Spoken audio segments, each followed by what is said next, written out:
outbreaks such as these, which have had precedents in other Ministry of Health facilities, dead baby sagas in the past, in 2015, and even in 2016 under your watch, one would have expected that information such as this, which has taken place at a particular premier maternity institution, would have been brought to the attention of the minister in an expeditious way.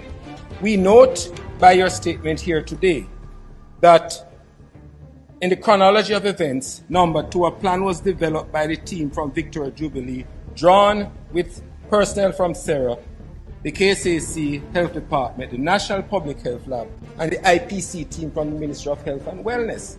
Now, Minister, I would have expected that if your technocrats held you in high regard, they would have indicated that such was happening at Victoria Jubilee Hospital. So, Minister, your own technocrats from your ministry knew about these deaths from July and didn't tell you?